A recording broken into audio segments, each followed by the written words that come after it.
Shalom Bapak Ibu Saudara yang dikasihi Tuhan, anak-anak muda yang dikasihi Tuhan. Hari ini luar biasa pujian dan penyembahan kalau kita bisa merasakan hadirat Tuhan. Kita boleh merasakan itu semua karena anugerah Tuhan. Amin. Kalau kita bisa duduk pun di tempat ini, itu semua karena kemurahan Tuhan, bukan karena kekuatan atau gagahku. Amin. Dan pagi hari ini ada satu judul, Knowing God vs Knowing About God. Apa maksudnya knowing ini Bu Retno, knowing gitu ya. Jadi mengetahui Tuhan atau pengetahuan tentang Tuhan vs itu berbeda. Orang bisa saja, oh aku tahu ini Tuhan yang benar, aku tahu.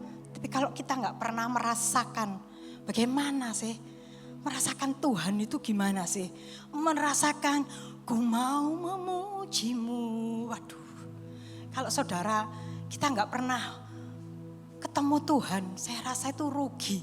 Karena Tuhan itu datang kepada kita, amin. Tuhan itu mendatangi kita supaya engkau bertemu dengan Tuhan yang hidup. In English, yes, knowing about God is a cerebral exercise. Waduh, nanti aja. We can recount stories from Holy Scripture, list His attribute and even define doctrines. Apa Bu Retno ini maksudnya? Mengetahui knowing about God. Mengetahui tentang Tuhan itu adalah latihan otak. Kok bisa? Karena hanya mengetahui aja. Kalau mengetahui aja orang bisa browsing-browsing. Tuhan itu yang bagaimana? Oh, lahirnya di Bethlehem. Itu ada teka-teki anak-anak sekolah minggu. Tuhan Yesus lahirnya di mana? Gitu ya. Ada yang bilang di Indonesia. Kalau kemarin di sana itu di Bethlehem. Itu cuman untuk exercise otak. Knowing, pengetahuan. Lalu dapat menceritakan kisah-kisah tentang kitab suci. Oh, kisah kelahiran Tuhan Yesus. Kisah penyalipan, kisah Yunus. Kisah Nabi Musa. Oh, semuanya dipandang Nabi gitu ya. Itu kisah-kisah. Bahkan tahu sifat-sifat Allah. Allah adalah kasih, maha kudus, sabar, penyayang, murah hati Allah kita. Tapi kalau gak pernah merasakan pengampunannya, kalau gak pernah ngerasain Tuhan, aku ditolong Tuhan. Kalau gak pernah ketemu Tuhan, engkau mengampuni dosaku. Aku hidupku yang dahulu gak karu-karuan, hidupku dahulu bukan siapa-siapa. Itu hanya akan jadi knowing about God. Hanya satu pengetahuan, berhenti di otak. Kalau tadi pagi disinggung investasi, yang terbaik adalah leher ke atas, bukan leher ke bawah. Jadi investasi anak-anak kecil mulai dipelajari itu di otak. Anak-anak sekolah, SMP, SMA, kalau bisa sarjana, kalau bisa suci dan setia. Sampai saya harus hafal itu. Jadi gak sekedar sarjana aja, gak sekedar pengetahuan sekolah aja dibekali secara akademisi. Karena nanti hanya tahu, oh Tuhan itu ada. Setan pun tahu. Setan tahu Tuhan ada. Orang ateis pun tahu. Komunis pun tahu ada satu kuasa yang lebih dari itu. But apa mereka ngerasain? But true knowledge of God, true knowledge yang benar, yang sejati, the kind that transform life, a heart goes by an intellectual understanding. Waduh, saya ini belajar loh ya. Saya hati-hati ngomong bahasa Inggris, ini yang tahu di sini bahasa Inggris, oh cocok ke plecuk ini. Tapi saya mau belajar. It divides deep into personal experience and intimate connection. Apa artinya Bu Retno? Saya harus baca ini ya karena artinya. Namun pengetahuan sejati tentang Tuhan, yang sejatinya loh, pengetahuan tentang Tuhan itu yang bagaimana? Pengetahuan yang mengubah kehidupan, and hearts dan hati. Dulu yang keras, sekarang Tuhan lembutkan. Dulu yang tidak tahu egois, tidak tahu berterima kasih. Dulu yang cuek, tegar, tengku, pengku, angel kandanane. Dijemur gak garing, dihujani gak teles. Apa itu Burutno? Cok karak loh ya. Cok kulit gitu ya. Dibilangi, didorong-dorong ke gereja gak bisa. Ditarik-tarik gak bisa. Diomongi lembut, didoakan gak bisa. Apakah tahu pengetahuan yang sejati about God? James, kalau dianunya Yakobus. Mari kita buka dalam surat Yakobus. Ayat pasal pertama, ayat yang ke-19. Saya akan bacakan. Hai saudara-saudara yang kukasihi, ingatlah hal ini. Setiap orang hendaklah cepat untuk mendengar, tetapi lambat berkata-kata, dan juga lambat untuk marah. Nah, ini surat ditujukan memang untuk umat Israel, menurut komentari yang bernama Elliot Anderson. Mengapa kok marah dihubungkan dengan cepat mendengar? Kalau saat ini kita itu mendengar firman Tuhan, kita itu dengar, oh iya. Terus kalau ada ayat, nyetel radio, ada lagu, oh kita ini cepat mendengar tentang firman. Menjadi pendengar yang baik. Mendengar Tuhan, keluh kesah. Kalau kemarin Pak Agus katanya dihibur gitu ya sama Pak Darman, oh aduh didengerin sepanjang perjalanan mulai dari Pandaan sampai Madiun, buat wes gitu ya. Mendengar kita ini. Tapi apa yang dikatakan? Marah. Di ayat yang ke-20, amarah itu beda, ada A-nya. Sebab amarah manusia tidak mengerjakan kebenaran di hadapan Allah. Hari-hari ini, enggak hari-hari ini aja, itu firman ini sudah ditulis berapa ribu tahun yang lalu. Itu diuntukkan untuk bangsa Israel. Apa maksudnya marah? Minta tolong boleh diklik. Kalau orang marah, wah, gak tahan gitu ya teriak. Bolehlah, nanti jangan dipakai jadi ayat acuan. Tuhan Yesus kan pernah marah, di bait Allah semuanya dibongkar bangkir. Next time, suatu waktu, just sekali. Tapi kalau marahnya itu terus berulang, itu jadi amarah. Dikit-dikit marah. Marah-marah. Apa? Dikit-dikit. Siki-siki, kalau orang sana. Ini ada orang sana ini ya. Bilangnya itu siki-siki, marah gitu ya. Teriak. Itu merugikan diri sendiri dan orang lain. Dan sesudah orang marah, itu akhirnya itu malu. Pasti izin. Karena kadang marah. Dan itu merusak jiwa. Kemarin banyak sekali dibahas di sosmed, di TV. Karena orang arogan, karena merasa berkuasa. Orang amarah itu punya beban yang besar. Tapi orang yang pendiam itu adalah orang yang terlalu lelah dengan masalah. Dia gak bisa lagi ngomong, akhirnya dia diem. Nangis juga iso, meneng tok. Tapi kalau orang masih marah, itu sebenarnya dia itu banyak beban. Waduh, berapa kilo Burutno? Bebannya berat. Kapan hari ya Pak Agus ini sering sekali enggak tahu ditelepon dari bank atau apa gitu ya. Terus enggak Pak, saya sudah ada berat. Terus ditanya orangnya, berapa kilo Pak? 3 kilo tak bebannya. Pak Agus langsung marah gitu ya. Kadang orang ini kita ditelepon baik-baik. Orang yang kita telepon itu enggak tahu punya beban. Yang kita ketemu saat ini tuh dia beban di rumah itu enggak tahu. Yang cuman kita tahu waktu berhadapan muka, duduk, biarlah kau cepat mendengar. Nah, orang yang di Surabaya itu hanya masalah dibully. Hari Kamis yang lalu saya khotbahkan tentang kenalilah Tuhan. Kenalilah diri sendiri. Maka engkau tahu akan bersikap. Hanya masalah anak-anak sekolah. Kalau orang tua sudah ikut-ikut, sudah berapi. Dan akhirnya yang datang adalah penyesalan. Penyesalan itu selalu datangnya, banter ya Bu ya. Belakangan, terlambat. Karena kalau di depan namanya apa Bu?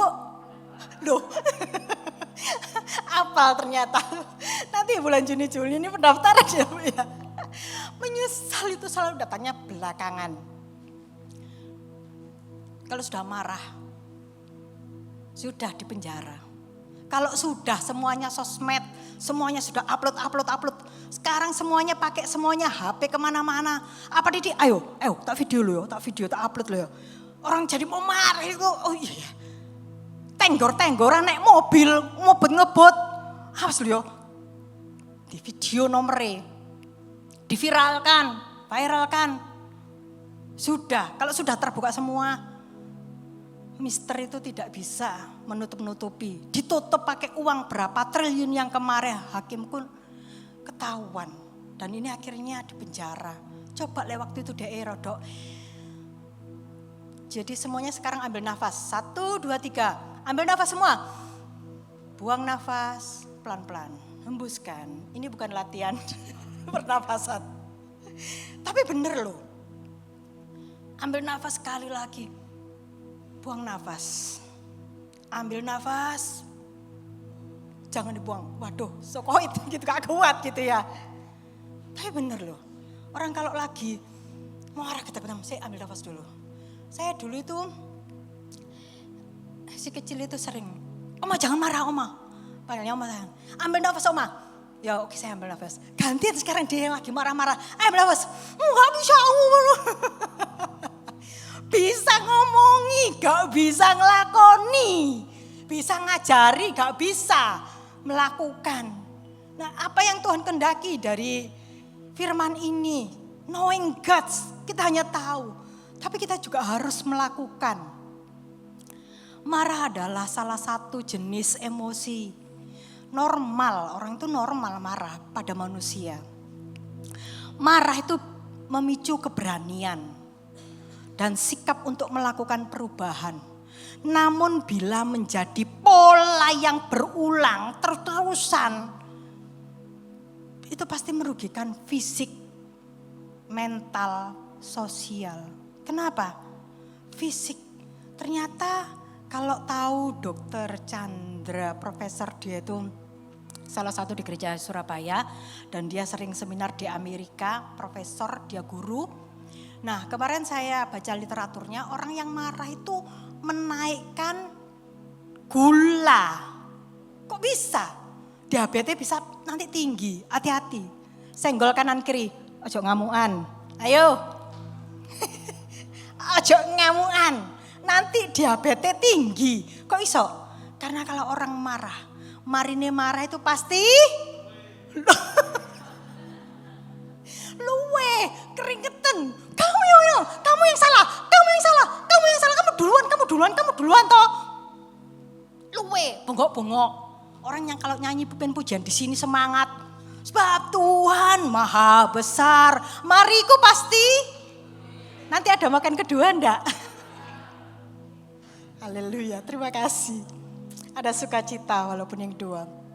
Jadi fisik dan mental itu ternyata kalau orang marah, itu otaknya mengkeret, tidak ada positif. Sosial, saya kira wong jajar wong ngamuan, titik-titik kesenggol titik, gelem gak dekat-dekat. Aduh, jauh senggol, kanu titik, aduh, tahu bunga kaktus? Tahu, kalau bunga mawar itu indah di atas, tapi ada durinya. Tapi lek kaktus, indah-indahnya loh gak ono perasaku ya. Tapi itu berguna Bu. Di padang pasir dia itu menyimpan air itu berguna. Demikianlah kalau orang suka marah itu kayak kaktus. Tajam ngomongnya, gak tahu ngomong, pelan. Tapi sedikit, tush. Aduh, coba ditakoni di tempat makan. Itunya di mana piringnya? Karo kon kita, aku iki jek kora-kora. Pelayan Tuhan. Ngora-ngorai piring, ngora-ngorai gelas. Karo takoni gitu ya. Terus orang marah ada satu emosi yang belum diselesaikan, beban berat. Terus bagaimana mengkondisikan? Ambil nafas semua. Buang nafas. Ya gak iso Burno, sampai telu iki emosi niku cek ngamuk ngono ya. Anakku dulu kalau di sekolah, ibu ini ya yang tahu di sekolah. Saya tidak boleh disebutkan lagi namanya sekolahnya. Di sana itu 3 orang sekolah ya. Itu lek anak kecil iku ya. Di anu ya, tukaran mbek anake. Ibuke oleh enggak melok-melok. Gak boleh, tapi akeh to ibu sing melok-melok. Anake sampeyan niku lho kandhanono, wingi anakku lho digapuk sinine. Ya enggak? Mari ngono, ibu ngomong, "Kon nek wani meneh tinjuwen yo, nek wani meneh tinjuwen yo." Kuasaan wis ngono ya, mulai gembos ana ngono itu. Ngamuk muara, ibuke sing ngamuk. Anake lho meneh wis nekeran, wis mainan. Iya enggak? Loh. Ya, ibu ejek muangkel bedodok bapake apa meneh. Oh, tak penjara kono aku ndek dhuwit. Marah, emosi, mental, sosial. Mari ngono menyesal. Malu. Kita ini anak Tuhan, harus mengkondisikan. Cepet ambil nafas, walaupun apapun marah, jok sampai gak nang gereja. Aku marah karo Pak Pendeta nih. Aku marah karo Bu Retno, Pak Agus. Wingi aku diseneni tok nang gereja wis. Tetap datang kepada Tuhan. Amin. Ayat berikutnya, kalau hatimu itu dilembutkan, jiwamu itu akan tentram selamat. Sebab itu buanglah segala sesuatu yang kotor dan kejahatan yang begitu banyak. Karena orang kalau marah pasti bohong, emosi, menyakiti orang, menyakiti diri sendiri. Pasti banyak, koncone itu banyak gereti. Dan terimalah dengan lemah lembut, diterima. Lemah lembut firman yang tertanam di dalam hatimu, yang berkuasa menyelamatkan imanmu. Amin. Firman yang berkuasa. Siapakah firman itu? Logos, Allah yang hidup. Itu yang berkuasa menyelamatkan jiwamu. Jiwa kita itu healing ya. Orang kadang-kadang perlu healing. Kalau kita menyembah Tuhan di gereja. Dan penyembahan yang terbaik adalah melakukan firman Tuhan. Dikatakan berbahagialah orang yang mendengar firman Tuhan, tapi melakukannya. Kadang orang kita lihat, Kristen itu lho kok seneng tok ya penggaweane, nyanyi-nyanyi tok. Nang gereja masih utangnya bok, gak kroso wis. Yang penting nyanyi dhisik. Ya ndak? Nyanyi dhisik kan? Sebab Tuhan, kalau pemimpin pujiannya berdiri, semangat, semangat, tepuk tangan di atas, semuanya harus tepuk tangan. Waktu kita tepuk tangan, kita itu sebenarnya melepaskan hormon endorfin. Waktu kita waktu kita puji-pujian, kita itu melepaskan sesuatu yang baik dan Tuhan itu memberikan sukacita. Itu menyelamatkan jiwamu. Amin. Itu yang membuat engkau bersukacita. Ayat berikutnya. Tetapi hendaklah kamu menjadi apa semua katakan? Pelaku firman dan bukan hanya pendengar saja. Sebab jika tidak demikian, kamu itu menipu diri sendiri. Mbok je. Wis gak usah ibadah. Sehat, so katanya. Mbok je. Gak percuma, sia-sia. Bapak ibu saudara datang ke gereja, mandi, pakai baju, datang 1,5 jam. Tapi kalau tidak menjadi pelaku firman, nonsen, menipu diri sendiri. Percuma kita dengar. Halah, itu setan di depan pintu itu aja sudah amping-amping. Kamu ya, nang ngene gereja, mari ngene kamu bohong, mari ngene kamu marah, kamu tersinggungan, kamu dibilang no gini ketersinggung, kamu gini gak mau di gereja, dia gak mau, kamu dianggap gini, waduh, ada begitu banyak sekali yang menuduh kita. Tapi pada saat kita melakukan firman, aku mau rendah hati Tuhan. Aku tidak marah, lawannya marah itu sabar, berbahagialah orang yang sabar dan lemah lembut. Tuhan aku tidak marah. Lho iki omaku iki dipo, lho sudah motorku iki ditobro ya apa gak marah Bu Retno. Anakku wingi ku ditotok ditusuk sama penggaris sampai berdarah. Mosok katanya gak marah tak labrak kepala sekolah nek iso yo. Sekolah iku ndak iso tak golengno. Ambil tetap Tuhan. Apapun yang terjadi. Walaupun kita marah, datang kepada Tuhan dan menjadi pelaku firman dan ngomong, Tuhan, aku marah sama dia. Memang bener marah itu saya itu. Tapi saya berdoa. Loh kok iso Bu marah karo berdoa? Ya iso. Harus tetap datang menjadi pelaku firman. Tuhan, aku itu ngamuk be orang itu. Sing salah sopo Tuhan? Bayangin, aku baik-baik di sekolahan gak disambut Tuhan. Aku lali gak dikei wewean. Padahal aku sudah di depan matanya Tuhan. Aku lo gak pernah ngomongin dia. Tapi di belakangku dia bagaikan kereta api gerbong yang gak pernah berhenti. Ngomong terus. Hati-hati, orang yang banyak ngomongnya tidak ada berhentinya. Banyak sekali pelanggaran. Ayat berikutnya. Sebab jika seorang hanya mendengar firman saja dan tidak melakukannya adalah seumpama seorang yang sedang mengamat-ngamati mukanya yang sebenarnya di depan cermin. Berikutnya. Baru saja ia memandang dirinya, ia sudah pergi atau ia segera lupa bagaimana rupanya. Jadi orang itu sering sekali waktu sekolah, karena gak ada kaca waktu istirahat saya dulu SMA. Kalau ada spion, ngocok-ngocok disik, ya enggak. Ono jerawat satu, dikasih apa ya ono. Tapi baru saja dia ngaca, dia sudah lupa, ngaca lagi. Itu seperti itu. Tapi sekarang gak hanya perempuan-perempuan, laki-laki pun juga harus pakai skincare. Karena cuacanya panas, laki-laki pun gak apa-apa. Ngaca-ngaca dikit gak apa-apa, dibenah-benahin. Kan itu untuk kau mengupgrade dirimu, untuk sesuatu yang baik. Bukan untuk yang berlebih-lebihan. Pakai pelembab karena ozon cuacanya panas banget. Jadi perlu sunblock, duduk blok ditemplek bukan. Ya wis pokoknya supaya enggak kepanasan. Baru saja mengaca sebentar, sudah lupa. Iya pakai lagi. Sunblock itu katanya SPF 30 atau 50, 30 lah. Itu dipakai gitu ya, wis pakai aja gitu loh. Nah itu katanya 2-3 jam, itu saya enggak tahu menurut blogger yang dia kecantikan itu harus pakai lagi katanya. Ya enggak, saya enggak tahu gitu ya. Jadi sebentar harus pakai lagi karena cuaca panas. Sore di rumah pakai lagi. Bagaikan itu. Dia harus pakai lagi di cermin. Lupa. Sudah pakai sunblock. Lupa harus pakai lagi. Berikutnya. 25. Tetapi barang siapa yang meneliti hukum yang sempurna, yaitu hukum yang memerdekakan orang. Dan ia bertekun di dalamnya. Jadi bukan hanya mendengar untuk melupakannya, tetapi sungguh-sungguh melakukannya. Ia akan berbahagia oleh perbuatannya. Jadi yang sungguh-sungguh meneliti firman Tuhan. Surat Yakobus ini, kalau bahasa Inggrisnya itu James. Kok bisa beda ya? Kalau Yohanes kan John, kok bisa tadi Yohanes? Diteliti, enggak apa-apa. Belajar firman Tuhan. Iki surat ini kena apa yo? Ayat ini enggak apa-apa. Terus berdoa, Tuhan saya itu enggak paham Tuhan. Ada kata-kata firman Tuhan dikatakan, segala tanduk orang benar pasti ditinggikannya. Tanduk beda dengan tunduk.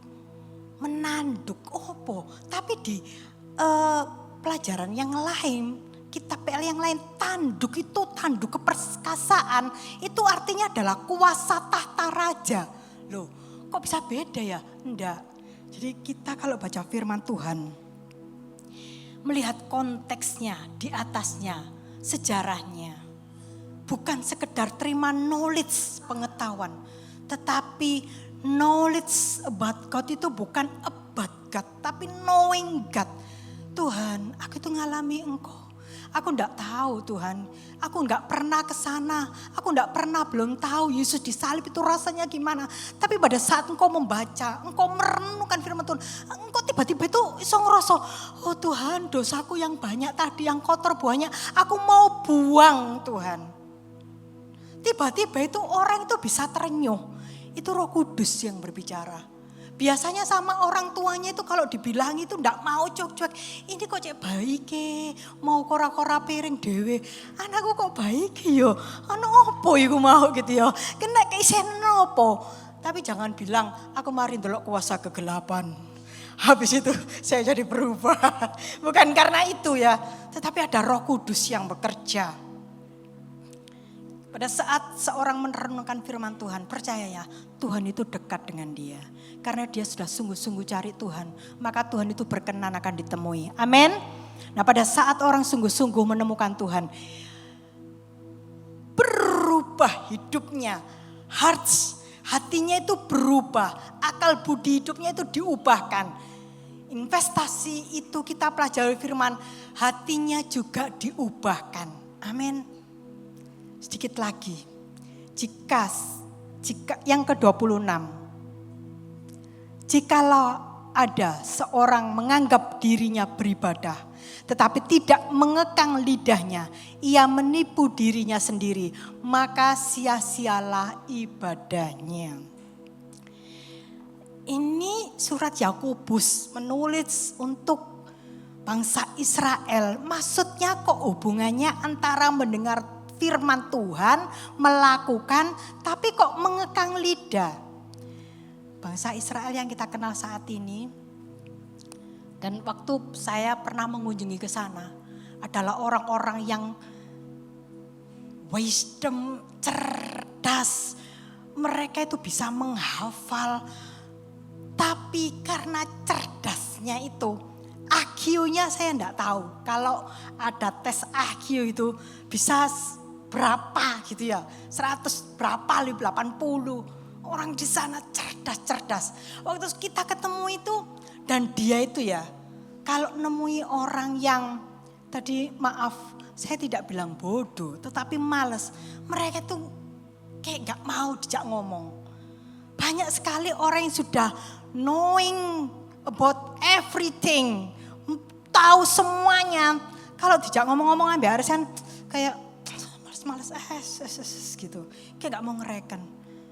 Tapi knowing God, orang yang mengenal Tuhan melakukan, hearts-nya itu berubah, hatinya itu diberikan rendah hati, lemah lembut, sabar, murah hati, kasih itu panjang sabar, kasih, amin. Dipenuhi dengan kasih, kesetiaan, kebaikan, kelemah lembutan, dan penguasaan diri. Jamunya sudah diminum belum? Apa Purtno? Jamu jati kendi. Jamu jaga mulut, jati jaga hati, kendi kendalikan diri. Yes, diminum ya jamunya. Jangan tidak melakukannya, nanti ibadahmu jadi sia-sia. Tim pujian penyembahan musik bisa maju ke depan. Jadi bangsa Israel yang tegar tengkuk sombong, pengkuh diomongi angel, geran aja sama negara sebelah-sebelahnya. Dianu titik balas di bom-bom-bom, sampai saat ini pun belum berakhir. Tetapi yang dikatakan di sini Yakobus, biarlah engkau menjadi pelaku-pelaku firman. Amin. Yang terakhir ibadah yang murni dan yang tak bercacat di hadapan Allah. Bapa kita ialah mengunjungi yatim piatu dan janda-janda dalam kesusahan mereka.